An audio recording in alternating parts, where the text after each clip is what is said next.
Você provavelmente já encontrou diferentes tipos de médico na sua vida. Alguns deles te pedem um monte de exame de sangue, raio-x, ressonância magnética, eletrocardiograma, te dão um coquetel de remédios. Enquanto tem outros que, para a mesmíssima situação, eles pedem menos exames e até dão menos medicamentos. Aí fica a pergunta: qual tipo de médico te inspira mais confiança?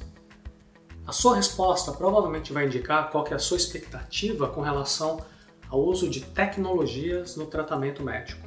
E neste quarto episódio do Saúde Baseada em Evidências, eu te convido para essa conversa a respeito de medicina e tecnologia, começando com a invenção do estetoscópio pelo médico francês René Théophile Hyacinthe Laennec em 1816, em uma circunstância um tanto incomum.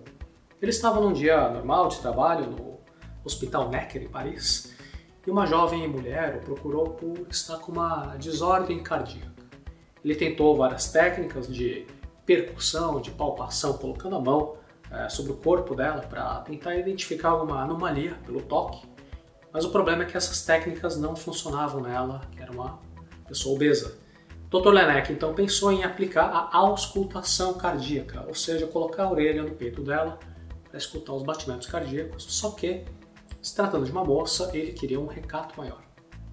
Nesse momento, ele se lembrou que o som viaja através de objetos, então ele experimentou enrolar um papel, criando um certo cilindro.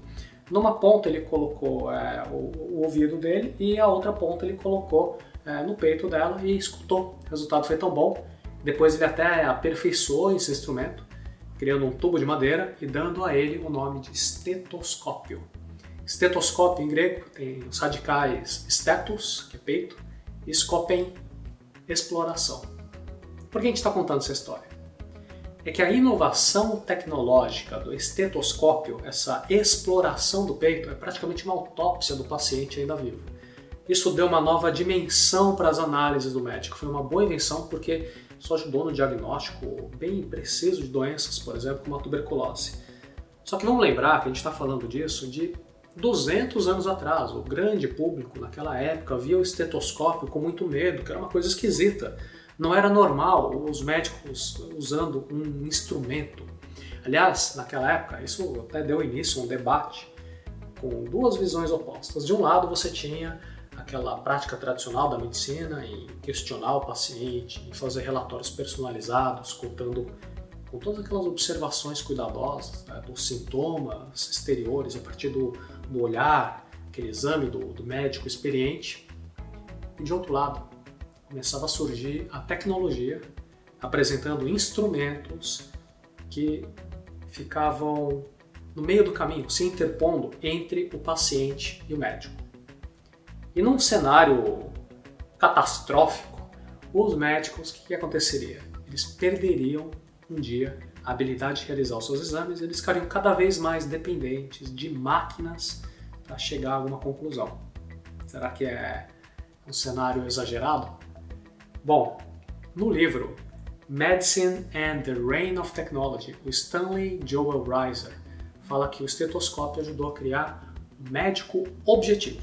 O que é o médico objetivo? É aquele que se afasta do envolvimento com as experiências, com as sensações do paciente, que são elementos difíceis de mensurar, e ele caminha para uma relação mais desconectada, que tem menos a ver com o paciente e mais com os sons apresentados pelo aparelho, no caso do estetoscópio. Sons de dentro do corpo do paciente, portanto, livres de viés, de crenças do paciente, de exagero, de drama, e permite que o médico escute de forma objetiva, possa entender os barulhos do corpo que são representações do processo da doença. Pensando assim, a gente tem duas ideias, dois princípios muito perturbadores. Primeiro, que a medicina, nesse caso, não tem foco no paciente, tem foco na doença. E a segunda ideia é que o paciente não é um indivíduo confiável, não é uma fonte boa de informações. O que ele sabe, o que ele relata, é muito subjetivo, tem muito viés. O que a máquina fala, o que a máquina mede, isso sim realmente tem objetividade. São ideias que pouco a pouco elas vão se firmando na cultura, não apenas com o estetoscópio de 1816, mas também com outras invenções, como por exemplo o oftalmoscópio, inventado em 1850, que permitia ver os olhos, o laringoscópio, de 1857, para inspecionar laringe, garganta, ouvidos, e obviamente o raio-x de 1895, permitia fotografar aquelas imagens através do corpo, ver os ossos. Fascinante! Então, na virada do século retrasado, a gente já via a medicina entrando num caminho de dependência tecnológica física, porque a tecnologia química que traz essa dependência vem na década de 1940 com os antibióticos. Então, nos 2 últimos séculos, o médico gradualmente ele abandona aquela dependência de evidências subjetivas, ou seja, aquilo que o paciente diz, para uma dependência de evidência tecnológica, ou seja, aquilo que a máquina está medindo, aquilo que a máquina diz.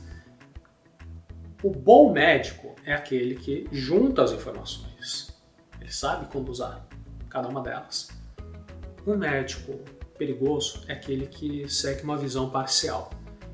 Ou ele ignora totalmente o valor da tecnologia, ele não quer saber de usar recursos tecnológicos na hora certa, que poderia ajudar, ou então ele ignora o paciente, fica só olhando os resultados da máquina, dos números, dos exames, sem olhar para a cara do paciente. Esse processo todo tem o potencial de piorar ainda mais quando a gente aumenta a complexidade, quando a gente envolve mais especialistas como radiologistas, patologistas, laboratórios, enfim, os profissionais que vão interpretar os resultados da máquina. Como existe uma complexidade, é fundamental que todos os profissionais estejam bem treinados para trabalhar em equipe, de forma integrada, com harmonia. Porque a pior coisa é cada um deles ficar isolado numa bolha, ninguém tem visão integral do paciente e aí complica muito, porque, novamente, esse aqui é um dos pontos de valor para o médico que a gente pode escolher. No Brasil, a gente ainda não tem o mesmo problema, o mesmo grau de problema que é bem acentuado nos Estados Unidos, que é a parte de processo, a parte jurídica. Porque lá, para se proteger, tem muito médico norte-americano que manda o paciente tirar um monte de exame, porque ele sabe que o paciente que não tiver um resultado positivo, não tiver um alívio do sintoma, ele pode resolver processar o médico por irresponsabilidade, por não ter utilizado todos os recursos. E além desse ponto, tem toda aquela questão da indústria de seguro de saúde, que remunera o hospital, remunera o médico, o laboratório, tudo baseado em quantidades também objetivas, mensuráveis, de ações realizadas, não naquela atenção subjetiva que é dada ao paciente. Mas esse é um papo para outra hora. Ou seja, a gente está vivendo numa época delicada em que tem o risco de nós perdermos muito do lado humano no relacionamento médico-paciente. É um risco das tecnologias serem mal utilizadas. E o nível mais acentuado, mais exagerado disso é o tecnopólio. Tecnopólio é uma sociedade que acredita que o objetivo principal do trabalho do pensamento humano é apenas em eficiência. Tecnopólio é uma sociedade em que o cálculo técnico em todas as instâncias, em todos os níveis, é superior ao julgamento humano. Tecnopólio é um livro fantástico, escrito em 1992 pelo professor Neil Postman, e a partir desse livro que eu estou compartilhando aqui com você alguns riscos desse tecnopólio para a área da medicina. E se você já viu os nossos vídeos anteriores da série Saúde Baseada em Evidências, eu gosto muito de trazer interessantes pesquisas científicas para o nosso grupo aqui do notgood.com, vou continuar fazendo isso. Mas eu só acho que é muito importante para nós que a gente saiba questionar qual que é o modo adequado de uso dos dados, dos números, das tecnologias, da ciência. Tem um jeito certo para fazer isso. E acompanhe aqui comigo o motivo. O Neil Postman conta para a gente que apesar dos Estados Unidos e a Inglaterra terem a mesma expectativa de vida, Estados Unidos e Inglaterra com a mesma expectativa de vida, os médicos americanos fazem 6 vezes mais operações cardíacas, fazem mais testes diagnósticos e tendo mais intervenções, atuando mais do que a Inglaterra, a expectativa de vida é a mesma. Quando lá nos Estados Unidos eles estão dando medicamento, a dose geralmente é bem maior do que em outros lugares do mundo. Os médicos norte-americanos prescrevem também o dobro de antibióticos do que os médicos do Reino Unido. Eles mandam tirar mais chapa de raio-x. Vários aspectos, a abordagem de medicina dos Estados Unidos é mais agressiva, mais exagerada. Entre os riscos que a gente tem disso, por exemplo, é o uso inadequado de algum medicamento que não tem uma eficácia para o tratamento do alvo principal buscado, o resultado buscado, porém, sabido que ele tem vários efeitos colaterais indesejados. É foco na doença em vez de foco no paciente. Falar, ah, não, a operação foi um sucesso, o paciente faleceu, mas a operação foi um sucesso. A gente desvalorizar o profissional médico, tão importante que ele achando que a experiência clínica do médico tem menos valor que os números que um computador, um aparelho tecnológico apresenta. Isso é um absurdo. E quando eu digo que eu vou continuar trazendo aqui para o NatoGood os materiais pela perspectiva da saúde baseada em evidências, eu sou um grande entusiasta da aplicação do método científico no desenvolvimento de pesquisa, no tratamento eficiente. Então, por favor, não me entenda mal, eu sou um apaixonado pela tecnologia, mas tem a hora certa de usar a tecnologia. A gente não pode perder nunca o lado humano, a gente não pode deixar de entender que a tecnologia tem um custo. E eu vou ler para você 2 exemplos aqui que o Neil Postman trouxe a respeito do tecnopólio. Primeiro exemplo, a cesariana. Ele conta pra gente que 1 em cada 4 partos nos Estados Unidos é por cesariana, e essa é uma tecnologia que permitiu salvar a vida de muitos bebês que estariam em risco de vida, mas não deixa de ser uma cirurgia e tem risco. O Neil Postman fala aqui que o levantamento que ele fez, o risco da mãe falecer durante um parto de cesariana é 2 a 4 vezes maior que um parto normal. O segundo exemplo é a endarterectomia da carótida, é um tratamento para desobstrução das artérias carótidas e reduzir o risco de derrame. E aqui o Neil Postman nos conta que em alguns perfis de paciente o risco da operação é maior que a chance de salvar o paciente.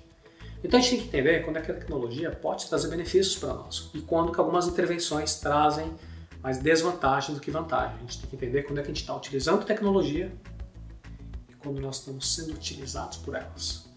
A gente tem que manter um foco saudável e entender quando que a tecnologia é um progresso ou um retrocesso. Por isso que eu quero fazer um convite para você. Eu quero muito que você veja o próximo vídeo que eu vou publicar aqui, que é exatamente sobre esse relacionamento.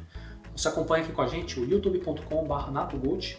Você pode assinar e vai receber os próximos vídeos. E também você pode ir direto para o nosso site, que é natogood.com, e cadastrar seu e-mail.